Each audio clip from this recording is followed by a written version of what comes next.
हरे कृष्णा। राधे राधे दोस्तों, कैसे हैं आप सभी लोग। आशा करती हूँ कि आप सारे फ्रेंड्स बहुत ही ज़्यादा अच्छे होंगे। मैं भी बिल्कुल ठीक हूँ और आप सभी मित्रों का मेरे चैनल इंडियन ब्लॉग विद शिखा में बहुत बहुत स्वागत है। सो फ्रेंड्स, सबसे पहले आप सभी मित्रों को जया एकादशी की हार्दिक शुभकामनाएं। सो आज मैं आप सभी के साथ शेयर करने जा रही हूँ कि आप किस तरह से जया एकादशी की पूजा अपने घर में बहुत ही सरल तरीके से कर सकते हैं। सो यहाँ पर मैंने आज चौकी लगा के पूजा की है। सो मुझे लगा आप सभी के साथ शेयर करूँ जिससे कि आप लोगों को भी आसानी हो पूजा करने में। वैसे मैं हमेशा आप लोगों के साथ एकादशी की पूजा अपने मंदिर में जब मैं करती हूँ तो शेयर करती हूँ। सो आज मैंने चौकी लगा के कुछ इस तरह से पूजा की है। तो चलिए सबसे पहले सुबह की पूजा प्रारंभ करते हैं, साथ में मैं बताती जाऊँगी कि पूजा की विधि क्या होगी। तो देखिए यहाँ पर जो है मैंने सुबह का जो है मेरा स्नान हो चुका है और इसके बाद जो है मैं जो मुख्य द्वार पर दीपक प्रज्वलित करती हूँ तो यहाँ पर मैं घर में ही अपने किचन में इस तरह से तैयार कर लेती हूँ, मुझे आसानी होती है और बाहर जाके मैं रख देती हूँ। और रात में देखिए मैं अपने किचन को अच्छे से साफ़ कर लेती हूँ तो मेरा जो है गैस भी अच्छे से साफ़ रहता है। तो चूल्हे की पूजन हमेशा अगर हो सके तो आप कर लें तो बहुत अच्छा रहता है। तो बस यहाँ पर मैंने जो है इस तरह से चूल्हे की भी पूजन कर ली और इसके पश्चात अब मैं जो है ये दीपक लेकर जाऊँगी और बाहर मुख्य द्वार पर इस तरह से रख दूँगी। तो ये मेरी सुबह ब्रह्म मुहूर्त की पूजा है जो कि मैं सुबह उठती हूँ, स्नान आदि करने के बाद 5 साढ़े 5 बजे के करीब मेरी पूजा शुरू होती है। तो बस यहाँ पर मैंने देखिए यहाँ पर इस तरह से मैंने जो है मुख्य द्वार की पूजा कर ली। एकादशी के दिन अगर आप जो है मुख्य द्वार की पूजा प्रारंभ करना चाहते हैं तो कर सकते हैं और आज से शुरू कर सकते हैं आप अपने मुख्य द्वार की पूजा यानी कि दहलीज पूजन। तो सबसे सुंदर दिन है, उत्तम दिन है एकादशी से आप इस तरह से अपने मुख्य द्वार की पूजा प्रारंभ कर सकते हैं। तो यहाँ पर क्योंकि सवाल आ रहा था कि हम जो है अपने मुख्य द्वार की पूजा कब से प्रारंभ करें, तो एकादशी तिथि बहुत ही उत्तम है, माघ महीने की शुक्ल पक्ष की एकादशी है। तो आप जो है इस तरह से अपने पूजा शुरू कर सकते हैं।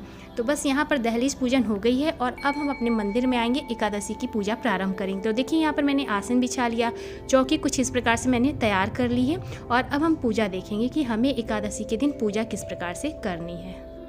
आसन पे इस तरह से बैठने के बाद हम जो है इस तरह से शुद्धिकरण करेंगे, आचमनी करेंगे, पवित्रीकरण करेंगे, माता पृथ्वी को प्रणाम करेंगे। तो सभी चीज़ों का वीडियो मैंने डिटेल में आप लोग के साथ शेयर किया है, आप एक बार चेक कर लीजिएगा। इसके पश्चात हम अपनी पूजा प्रारंभ करेंगे। तो देखिए एकादशी के दिन हमें सबसे पहले ब्रह्म मुहूर्त में उठना होता है, घर की साफ़ सफाई करनी है, मुख्य दहलीज की पूजा कर लेनी चाहिए।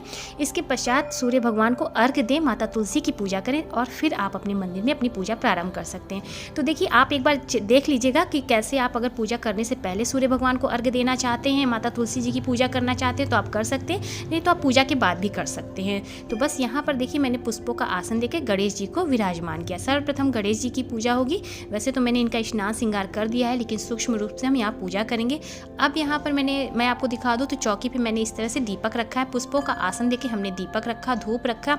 तो सर्वप्रथम हम सबसे पहले धूप दीप की पूजा करेंगे क्योंकि दीपक हमारी पूजा के साक्षी होते हैं। मैं हमेशा आप लोगों के साथ पूजा में बताती हूँ। तो सबसे पहले हमें दीपक प्रज्वलित करना है, धूप सुगंधित वातावरण बनाना है तो धूप सुलगाना है और इसके साथ हम जो है दीप देव की पूजा करेंगे, टीका चंदन करेंगे, थोड़े से पुष्प अर्पित करेंगे, दीप देव को प्रणाम करेंगे।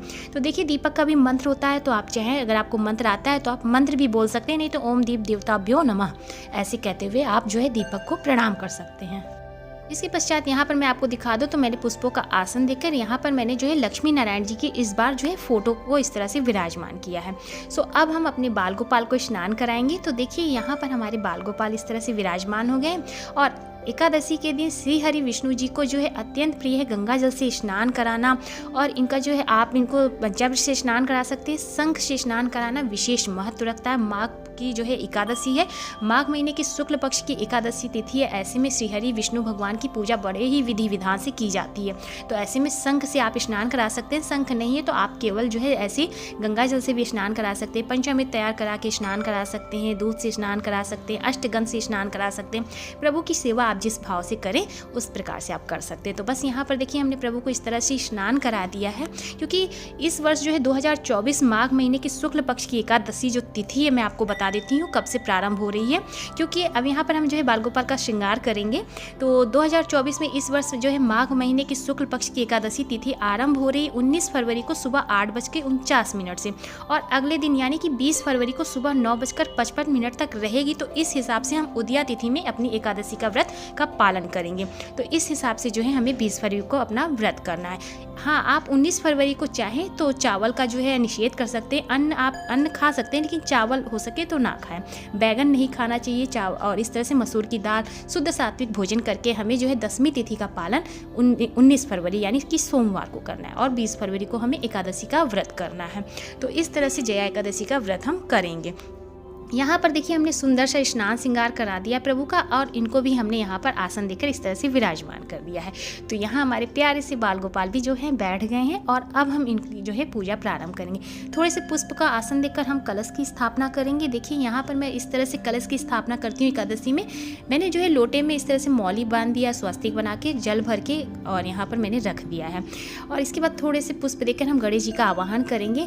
तो आप चाहें यहाँ पर जो है आम के पल्लों वगैरह लगा के भी जो है दीप कलश रख सकते हैं, नारियल कलश रख सकते हैं। मैं केवल इसी तरह से कलश की स्थापना करती हूँ। अब हम गणेश जी की पूजा करेंगे। सर्वप्रथम सूक्ष्म रूप में मैंने जो है पुष्पों से स्नान कराया, वस्त्र रूपी मौली अर्पित करेंगे, जनेऊ अर्पित करेंगे, थोड़ी सी टीका चंदन करके जो है प्रभु को पुष्प अर्पित करेंगे। और यहाँ पर हमने प्रभु जी के लिए जल रख दिया है, क्योंकि गणेश जी की जब हम पूजा करते हैं तो उन्हें तुलसी का पत्र जो है अर्पित नहीं किया जाता, तो उनका जो है सादा जल रखेंगे।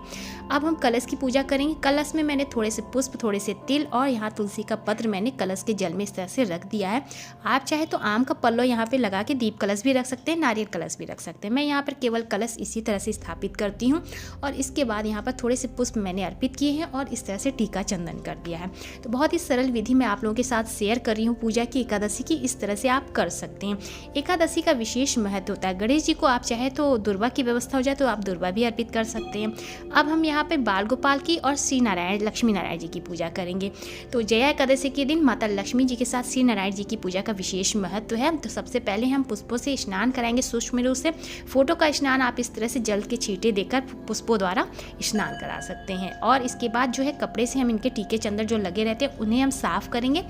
यहाँ पर हम अब प्रभु को जनेऊ अर्पित करेंगे। पीले जनेऊ हम प्रभु को इस तरह से अर्पित कर सकते हैं। अगर जनेऊ है तो जरूर चढ़ाइए, नहीं है तो कोई बात नहीं। वस्त्र रूपी हम यहाँ पर प्रभु को मौली अर्पित करेंगे। तो इस तरह से हमने जनेऊ चढ़ाने के बाद मौली अर्पित किया है। माघ महीने की शुक्ल पक्ष की एकादशी का विशेष महत्व है। इस दिन हमें प्रभु श्री हरि की विशेष रूप से पूजा अर्चना करनी चाहिए। इसका अनंत गुना फल हमें प्राप्त होता है। हमारे जन्मों के पाप नष्ट हो जाते हैं। जो भी हम पाप करते हैं जन्मों जन्मांतर के, वो सब नष्ट होते हैं। और कहा जाता है कि एकादशी, जया एकादशी माघ महीने की शुक्ल पक्ष की व्रत करने से हम जो है भूत प्रेत के योनि से निकलकर हमें स्वर्ग की प्राप्ति होती है, और हमारे प्रेत भी जो है कुयोनि से निकलकर स्वर्ग को जाते हैं। तो इस तरह से इसका अनंत महत्व होता है। तो यहाँ पर हम अब थोड़े से पुष्प प्रभु को अर्पित करेंगे। बाल गोपाल को पुष्प अर्पित करेंगे, टीका चंदन करेंगे। तो देखिए यहाँ पर अष्टगंध चंदन भी आप प्रभु को अर्पित कर सकते हैं। इस तरह से देखिए हम पीले चंदन प्रभु को लगाएंगे। माता को चंदन नहीं लगाया जाता, माता को जो है हम रोली अर्पित करेंगे। तो इस तरह से हम जो है चंदन टीका करेंगे। और कहा जाता है स्वयं भगवान कृष्ण ने युधिष्ठिर को इस व्रत का महत्व बताया था। इस दिन उपवास करने से मनुष्य का जो है, मनुष्य को जो भी ब्रह्म हत्या जैसे पाप होते हैं उनसे मुक्ति मिलती है और मोक्ष की प्राप्ति होती है। तो जया एकादशी का अनंत गुना महत्व है। और यहाँ पर अब हम प्रभु को तुलसी अर्पित करेंगे। तो इस तरह से तुलसी का दल जो है हम प्रभु को अर्पित करेंगे। तुलसी के दल से ही पूजा की जाती है। कहा जाता है तुलसी के बिना जो है श्री हरि विष्णु भगवान अपनी पूजा को स्वीकार नहीं करते हैं। तो बाल गोपाल के पास भी हमने तुलसी का पत्र अर्पित किया है इस तरह से, और इस तरह से हमने जो है थोड़े से पुष्प प्रभु को हम इस तरह से चढ़ा देंगे।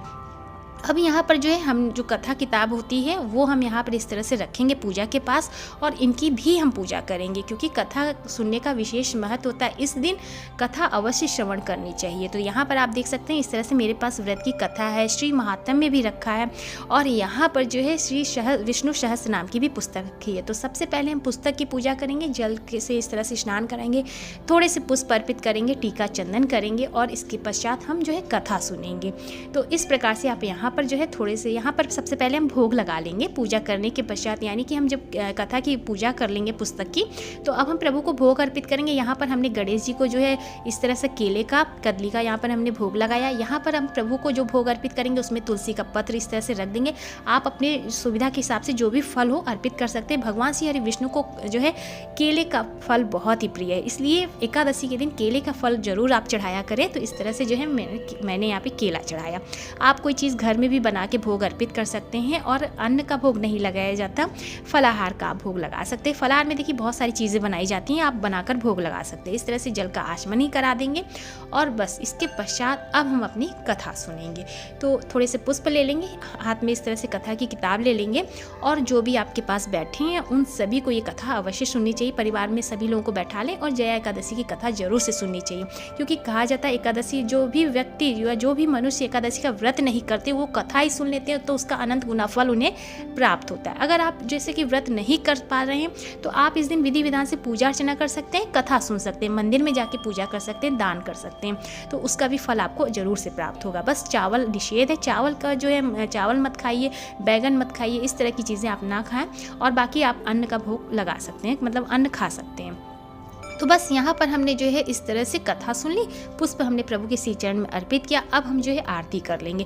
तो आरती को भी लेके होता है कि तो यहाँ पर हम जो है ओम जय जगदीश हरे ये आरती करते हैं। तो इस तरह से हम आरती करेंगे। और बहुत से भक्तों का जो है सवाल था कि दीदी हमें अपने घर के मंदिर में कौन सी आरती करनी चाहिए। तो देखिए जो आपके इष्ट हैं आप उनकी आरती करें। यदि आप भगवान श्री हरि विष्णु भगवान की पूजा करते हैं तो आप भगवान विष्णु जी की आरती करें। यदि आप भोले बाबा की पूजा करते हैं तो आप भोले बाबा की आरती करें। यदि आप माता जी की पूजा करते हैं तो आप माता रानी की पूजा मतलब आरती कर सकते हैं। तो इस तरह से आपको अपने घर में आरती अपने हमेशा अपने इष्ट की करनी चाहिए। तो इस प्रकार से आपको आरती करनी, सबसे पहले गणेश जी को दिखाएं, गणेश जी की आरती करें। इसके पश्चात आपको श्री हरि विष्णु जी की आरती करनी है। थोड़े से जल गिरा के आरती को ठंडा करके प्रभु को दिखाना है, फिर स्वयं भी आरती ले लेना है। तो इस तरह से आपको जो है आरती करनी। थोड़े से अब हम पुष्प लेंगे हाथों में और प्रभु से क्षमा प्रार्थना करेंगे कि हे प्रभु पूजा में जो भी हमसे भूल चूक हुई है उसके लिए हमें प्रभु क्षमा करें, क्योंकि हम मनुष्य जाति हमसे जो है पूजा में और नित्य प्रतिदिन कुछ ना कुछ जब भी हम पूजा पाठ करते हैं तो हमसे भूल हो ही जाता है, उसके लिए क्षमा करें। तो इस तरह से क्षमा प्रार्थना करेंगे। और इसके बाद यहाँ पर देखिए मैंने तुलसी का पत्र रख दिया है और इस तरह से प्रभु का आशीर्वाद लेंगे। सभी को हम इस तरह से पैर छू के प्रणाम करेंगे और अपने आसन के नीचे थोड़ा सा जल गिरा के माथा लगा के तब हम जो है आसन पर से उठेंगे। तो इस तरह से हमें जो है पूजा करनी चाहिए। इस दिन एक जो है तुलसी माता की पूजा हम किस प्रकार से करेंगे, तुलसी माता में हम जल नहीं अर्पित करेंगे, केवल हम धूप दीप दूर से ही दिखाएंगे, भोग भी नहीं लगाएंगे, केवल धूप दीप द्वारा हम पूजा कर लेंगे। तो इस तरह से अब आप जो है सूर्य भगवान को अर्घ दे सकते हैं, तुलसी माता की पूजा कर सकते हैं। तो यहाँ पर देखिए मैंने कुछ इस प्रकार से यहाँ पर पूजा की है और यहाँ पर आप देख सकते हैं धूप दीप जो है रखा है आरती का और चौकी की पूजा आप दर्शन कर ही सकते हैं। सो अब मैं आपको पारण विधि भी बता रही हूँ कि पारण आपको कैसे करना है। आपको 21 फरवरी दिन बुधवार के दिन सुबह 6:55 से तिथि प्रारंभ होगी और आपको सुबह 9:13 तक आपको पारण का समय मिलेगा। इस बीच आपको अपना पारण कर लेना है।